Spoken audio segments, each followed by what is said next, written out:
যুদ্ধবিরতির পরও গাজায় হামলা চালিয়ে যাচ্ছে ইসরায়েল। কথিত যুদ্ধবিরতির পর এ পর্যন্ত হত্যা করা হয়েছে ২৫০ ফিলিস্তিনিকে।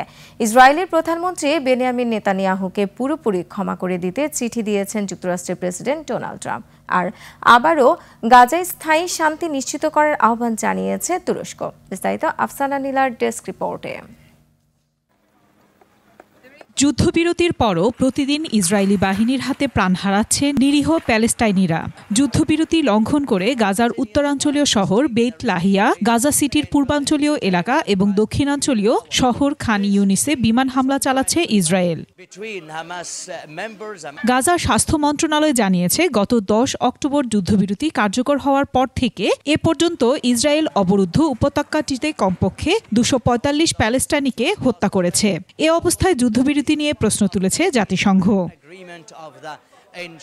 এদিকে ইসরায়েলের প্রধানমন্ত্রী বেনিয়ামিন নেতানিয়াহুকে ক্ষমা করে দেওয়ার অনুরোধ জানিয়ে দেশটির প্রেসিডেন্ট আইজ্যাক হারজগকে চিঠি দিয়েছেন ডোনাল্ড ট্রাম্প। একই সঙ্গে ৫ বছর ধরে চলমান দুর্নীতির মামলাগুলোকে তিনি রাজনৈতিক উদ্দেশ্য প্রণোদিত ও অযৌক্তিক বলে উল্লেখ করেছেন।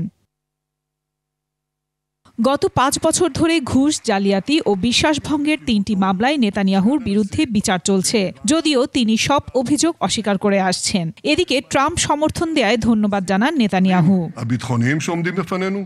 অন্যদিকে গাজায় যুদ্ধবিরতির শর্ত অনুযায়ী প্রস্তাবিত আন্তর্জাতিক স্থিতিশীলতা বাহিনীর গঠন নিয়ে সংশ্লিষ্ট দেশগুলোর মধ্যে চিন্তার কোনো শেষ নেই। এই বাহিনী গাজার ভঙ্গুর যুদ্ধবিরতিকে স্থায়ী রূপ দিতে সহায়তা করবে বলে আশা করছে তুরস্ক। আর গাজা সীমানায় বড় একটি সামরিক ঘাঁটি বানানোর পরিকল্পনা করছে যুক্তরাষ্ট্র, যেখানে ১০০০-এর বেশি সেনা ও ভারী অস্ত্র রাখতে চায় ট্রাম্প প্রশাসন। আফসানা নীলা, ডেস্ক রিপোর্ট, ২১ টেলিভিশন।